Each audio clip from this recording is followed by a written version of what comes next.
Nabi memberikan 3 amalan utama. Saya akan bacakan dengan cepat 3 amalan utama yang dikuatkan oleh beliau kepada para sahabat sebelum tiba Ramadan dan sampai sekarang menjadi kurikulum Ramadan Nabi. Jadi kalau ibu bapak ingin mengeluarkan kurikulum Ramadan Nabi, nanti bikin agenda saat Ramadan. Ya, supaya nggak pusing nanti. Kalau masuk hari pertama apa yang dikerjakan, hari kedua apa yang dikerjakan, subuh apa, siang apa, sore apa. Cuman nanti saya berikan 3 yang pokok ini. Ada 3. 1, meningkatkan sholat. Saya ulang ya, meningkatkan apa? Sholat. Kalau meningkat secara singkatnya berarti bertambah dari yang sekedar fardu, tambah dengan apa? Sunnah. Maka dari sekarang keluarkan semua jenis sholat-sholat sunnah. Keluarkan dari sekarang apa saja, siang dan malamnya. Yang rawatib ada berapa rawatib? Rawatib 12. Ya, rawatib itu yang melekat dengan sholat fardu dan menentukan untuk memperbaiki sholat fardu. Menambah. Jadi kalau kurang khusyuk ditambah dengan sunnahnya disebut rawatib. Bisa sebelum, bisa setelah sholat fardu. Ada 12 dari hadis Nabi sallallahu alaihi wasallam. Man shalla isnatai asyrata raka'atan, siapa yang sholat 12 rakaat fi yaumin wa lailatin, yang mengiringi sholat fardu siang dan malam. Ya, bunyalahu bihinna baitun fil jannah, maka akan dibangunkan baginya satu rumah di surga kalau konsisten menunaikan 12 itu sampai meninggal dunia. Sahabat yang mendengar itu mengatakan kompak semuanya, sejak mendengar hadis itu kami usahakan istiqomah sampai meninggal tidak meninggalkannya. 12 itu 2 sebelum subuh, cepat. 4 sebelum zuhur, 2 setelah zuhur, 2 setelah maghrib, 2 setelah isya. 2 rakaat sebelum subuh, 4 rakaat sebelum zuhur. Kalau nggak bisa 4 rakaat, karena terbatas waktunya, boleh 2 rakaat, khusus untuk sebelum zuhur. Kalau nggak bisa 4, boleh berapa? 2. Dalilnya hadis Ibnu Umar radhiyallahu taala anhuma. Kata beliau, hafidtu asyra rakaatin, saya hafal 10 rakaat dari Nabi sallallahu alaihi wasallam salat sunnah. Maka menyebutkan sebelum zuhur 2 rakaat. Baik, jadi 12 ya. 2 sebelum subuh, 4 sebelum zuhur, 2 setelah zuhur, 2 setelah maghrib, 2 setelah isya. Ini yang disebut dengan rawatib. Jamak dari kata ratib. Di luar ini mutlak. Mutlak ini ada yang berdampingan dengan salat fardu, ada yang terpisah. Contoh yang berdampingan, 4 rakaat sebelum asar. 4 rakaat ini bukan disebut rawatib, tapi salat mutlak. Cuma waktunya berdampingan dengan salat fardu. Jadi dia nggak memengaruhi salat fardu, cuma punya keutamaan sendiri. Apa keutamaannya? Hadis Ibnu Umar radhiyallahu taala anhuma, ketika beliau menyampaikan qala Nabi sallallahu alaihi wasallam rahimallahu ra'an shalla qabla al-'asri arba'an. Allah akan menambahkan rahmat pada orang yang terbiasa salat 4 rakaat sunnah sebelum salat asar. Jelas ya? Baik. Kemudian apalagi setelah itu? Salat di antara 2 adzan dan 2 adzan ini, adzan dan iqamah. Ya, di antara adzan dan iqamah. Tahiyatul masjid. Apalagi misalnya salat duha. Duha dibagi 3. Awal duha itu kurang lebih 1,5 jam setelah salat subuh. Subuh sekarang misal 4:30, maka jam 6 muncul awal duha. Namanya syuruk. Saya ulang, salat apa namanya? Syuruk itu salat awal duha. Jumlah rakaatnya 2 rakaat. Man shalal ghadata fil jama'ati thumma yaqudu yadhkurullah subhanahu wa ta'ala fa yusalli rak'ataini fa kana alaihi ka ajri umratin wa hajjin, ya ka ajri ummatin wa hajjin tamatan. Siapa yang salat subuh 2 rakaat dengan berjamaah, ya, dan umumnya kalau berjamaah bisa ke masjid di masjid. Kalau tak mampu ke masjid, tunaikan di rumahnya. Setelah itu tidak beranjak dulu, dia duduk untuk berzikir kepada Allah. Zikir itu bisa baca Quran.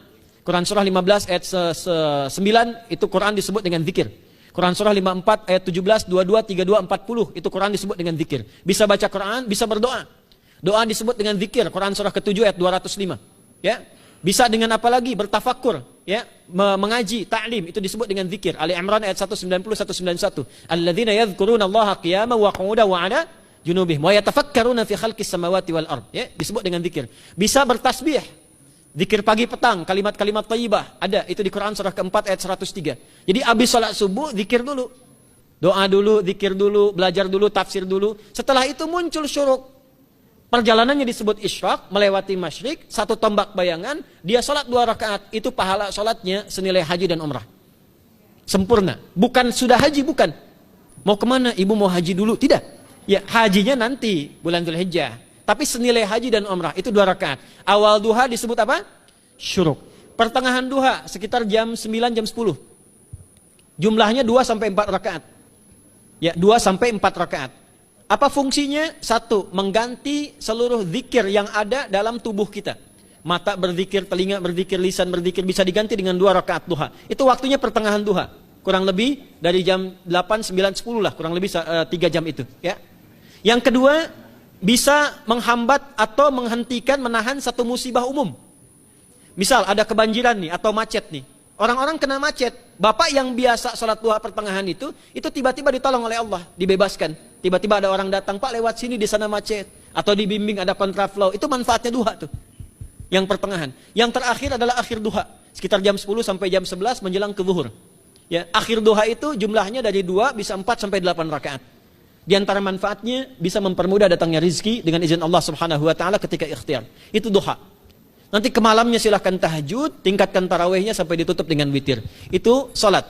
2 yang terakhir saya cepat, 2 yang terakhir adalah banyak berinteraksi dengan Al-Qur'an. Ada 3 caranya. 1, banyak membaca. Itu namanya qiraah. Silahkan Bapak Ibu siapkan dari sekarang, targetnya khatam misalnya 1 kali, berapa juz? 30 juz. Kalau mau gampang bagi 30, berarti 1 hari berapa? 1 juz. Paling gampang lagi, supaya nggak capek ngajinya, supaya nggak capek, bagi 1 juz 5 waktu salat.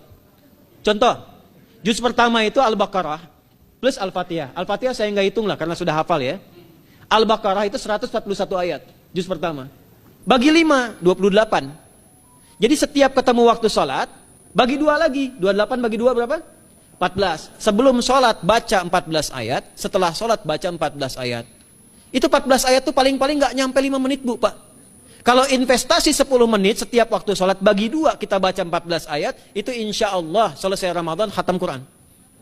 Itu udah rumus. Ya, tidak cukup dengan amin, siapkan dari sekarang. Siapkan. Ya. Ya. Kemudian mengkaji, kajian, tilawah. Itu tilawah itu di hadis Muslim pahalanya banyak. Ya, majtama'a qaumun fi baitin min buyutillahi. Ya, kita ngajinya Quran hadis ya, biar ya, lebih kuat dalilnya. Majtama'a qaumun fi baitin min buyutillahi yatsluna kitaballahi wa yatadarasuna fima bainahum. Ya, siapa yang bisa tilawah Quran, ngaji, tafsir, keluarkan misalnya untuk Ramadan 10 hari saya pengen tahu Al-Fatihah. Itu ketika dilakukan punya 4 keutamaan. 1, ghasyiyatuhum rahmah. Selama ngaji rahmat Allah dibentangkan. Kalau pengen doa cepat dikabulkan, kalau istighfar diampuni. Yang kedua, awas ini nazalat alaihimus sakinah, diberikan ketenangan dalam jiwa. Bapak Ibu pengen di rumah tangga nyari sakinah, isi dengan Quran di rumah. Amalan terakhir infak. Ya, hadisnya dari Ibnu Abbas, Ibnu Abbas radhiyallahu taala anhuma, qala, ya, beliau mengatakan kana Nabi sallallahu alaihi wasallam ajwadan nas wa ajwadu ma yakunu fi Ramadan. Adalah Nabi sallallahu alaihi wasallam itu orang yang sangat luar biasa dermawan dan lembut. Dan bertambah dermawan lagi ketika tiba Ramadan. Apa yang dilakukan Nabi? Mensupport sahabat, siapapun yang punya anggaran untuk infak, disiapkan sebelum Ramadan. Jangan berpikir banyak Bu. Yang penting ada anggaran, 30.000 nggak ada masalah. Setiap hari 1.000, tidak harus uang, makanan. Pernah dengar hadis ini nggak? Siapa yang memfasilitasi bukaan orang puasa, walaupun dengan sebiji kurma dan sehirup air, maka dia mendapatkan pahala seperti orang puasa itu tanpa dikurangi sedikit pun. Ada? Hadisnya sahih di At-Tirmidzi. Tapi bukan berarti nyanyi kurma ke Tanah Abang setiap hari 1. Terus minumnya 1 sedotan aja ganti-ganti. Ya, maksudnya apa? Yang paling minimal kita bisa keluarkan. Itu pahalanya 700 kali lipat dikali 10. Paling standar. 700 kali itu standar biasa di hari ini. Dalilnya Al-Baqarah ayat 261 yang dibacakan Adinda tadi kita itu. Ramadan kali 10 lagi. Maka dari itu disiapkan dari sekarang untuk infak. Kalau kami di desa itu, ibu saya selalu kalau Ramadan itu RT-nya setiap rumah. Ini untuk bukaan hari ini rumah A, rumah B, rumah C.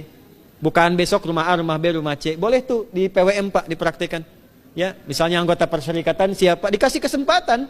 Mungkin nanti yang lain kurmanya, yang ini misalnya jeruknya, yang ini ininya.